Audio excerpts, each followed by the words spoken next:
Este mandato foi um mandato difícil, uma vez que conjugaram-se diversos fatores para que resultasse nessa situação. Infelizmente, a Câmara Municipal registava algum desequilíbrio em termos das suas contas. Estamos a falar de passivo, é isso? Sim, em termos de passivo e de uma empresa municipal que entretanto teve que ser extinta e a Câmara teve que ficar com os encargos financeiros com a banca. Depois também, como é sabido, Portugal estava a atravessar uma crise económico-financeira em que o acesso ao crédito e aos financiamentos para o desenvolvimento das obras era complicado e, para finalizar tudo isso, a transição entre os quadros comunitários de apoio de acesso aos fundos europeus e, portanto, a conjugação de todos esses fatores tornou este mandato, principalmente na primeira metade, bastante difícil. Só a partir daí é que nós conseguimos começar a fazer o trabalho de planeamento estratégico daquelas que são as grandes obras infraestruturantes e importantes para o desenvolvimento do nosso Quais são as grandes obras? Temos um conjunto de várias obras que passam pelas estruturas de acolhimento empresarial para facilitar a fixação de empresas no nosso concelho, fundamental, não é, para o desenvolvimento económico. Também, como estamos muito virados e focados no turismo, é importante embelezar a nossa terra e também temos algumas obras em termos de reabilitação urbana que permitem esse alindamento, digamos, do concelho para tornar mais atrativo aos nossos turistas e também sem descuidar uma questão fundamental que é a questão da distribuição de água às populações em quantidade e em qualidade, também uma preocupação sempre constante no nosso exercício de autarcas. Esta questão do turismo, há alguma coisa, alguma atrativa, alguma atração para obrigar, entre aspas, as pessoas a virem aqui a este concelho?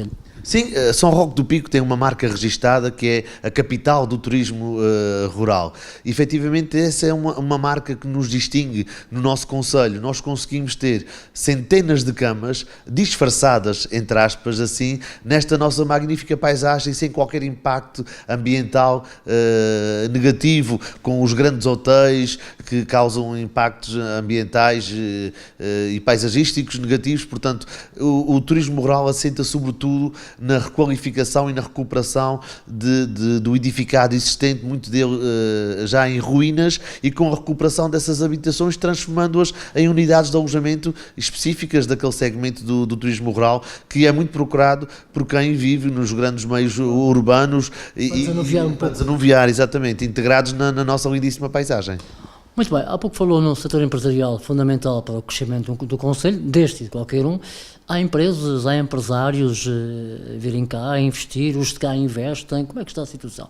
Sim, a situação está novamente a ser alavancada, atendendo à melhoria que o nosso país está começando a verificar ao nível do desempenho económico. E temos, efetivamente, várias solicitações relativamente a espaços onde se possam implantar quer unidades de maior dimensão que procuram espaços mais próximos do porto comercial para facilitar a logística dos transportes, mas também a outros níveis, ao nível da restauração, do alojamento que eu acabei de referir. Uma das estruturas de acolhimento empresarial que nós vamos ter aqui em São Roque, julgo eu, que a obra começará dentro de poucos meses, é uma incubadora de empresas para facilitar o nascimento de novas empresas, principalmente de tecnologias de nova geração. É tipo um nicho de empresas, é isso? Sim, é a mesma coisa, incubadora de empresas ou nicho de empresas. E, será por aí para facilitar a criação dessas novas empresas, principalmente direcionadas para jovens e, como disse há pouco,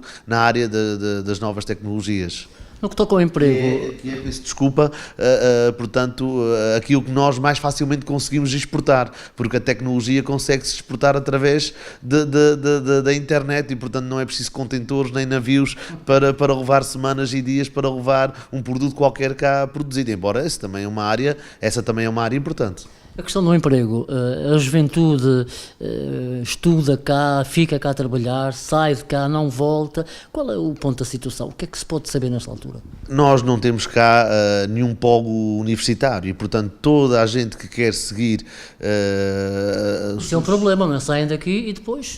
Depois é difícil voltar. Portanto, todos aqueles que pretendem prosseguir os seus estudos a nível académicos têm que ir para fora da ilha para continuar na universidade, nomeadamente para Teixeira, São Miguel ou o território continental. E é óbvio que, atendendo a que somos uma ilha com pouca população, não há, às vezes, lugar para conseguir acolher toda essa... É um problema. É um problema, toda essa mão de obra qualificada que, entretanto, se forma e acabam, muitos deles, por não encontrar saídas, por ficar lá fora. E aqui o que nós pretendemos é exatamente tentar abrir esses horizontes e permitir que possa haver maior oferta ao nível desses postos de trabalho para que essa mão de obra qualificada, de gente de cada terra, possa regressar à sua terra. Tem alguma ideia, após este boom do turismo em 2015, tem alguma ideia? Há crescimento, mais gente que vem ao concelho, de férias, de trabalho? Sem qualquer dúvida. Nós temos registados, ao nível do número de passageiros desembarcados ao nível do aeroporto do Pico, crescimentos na ordem sempre dos 2 dígitos e 20 e tal %, até chegou a ser meses em que aumentou 30% o número de passageiros desembarcados. Obviamente essa gente circula pela ilha, come nos restaurantes, dorme nas várias unidades de alojamento. Obviamente foi super positivo e tem ajudado muito a economia da ilha e dos Açores a alavancar-se. Esta questão da abertura do espaço aéreo foi muito importante, foi o portão de entrada, o portão do sucesso.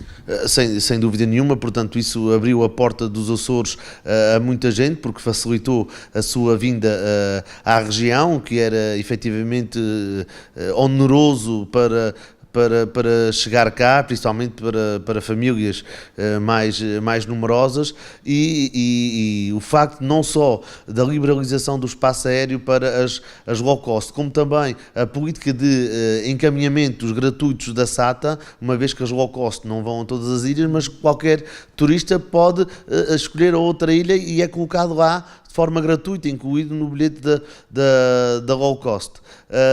Isso facilitou muito e é claro que São Miguel foi a ilha mais beneficiada, mas acabamos por sofrer esse efeito de contaminação no sentido positivo desses turistas também que acabam por cá chegar. Aqui fica uma curiosidade, nasceu na América, como é que um americano está no Roque do Pico a liderar a autarquia local? Pois bem, os meus pais foram imigrantes nos Estados Unidos, foram para lá no final da década de 60, em 68. Eu nasci nos Estados Unidos, na cidade de Pawtucket, no estado de Rhode Island, onde ainda tenho família, que aproveito também desde já para cumprimentar, caso eles sejam telespectadores desta peça.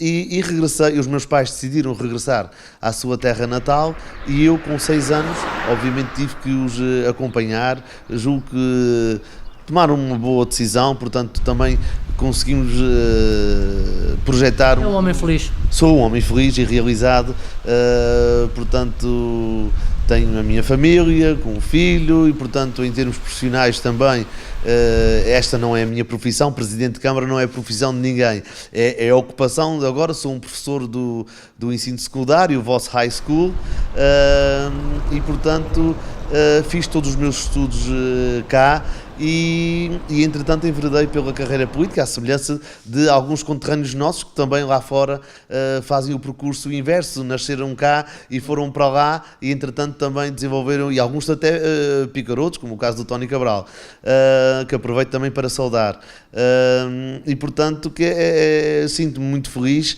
e são coincidências engraçadas. Eu tive a oportunidade de, em 2014, há 2 anos e meio, fui à Festa dos Picoenses, que se realiza anualmente na Nova Inglaterra e que há muitos anos esta parte é feito no Portuguese Club of Cranston, e é engraçado haver a Festa dos Picoenses em que há o Presidente de Câmara fora da terra natal deles, mas que foi nascido da América, filho de imigrante, tal qual como eles eram. É uma situação curiosa e engraçada.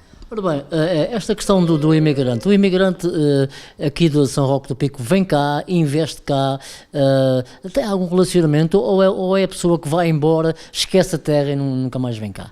Não, de forma alguma. Nós sabemos que isto há ciclos, também dependendo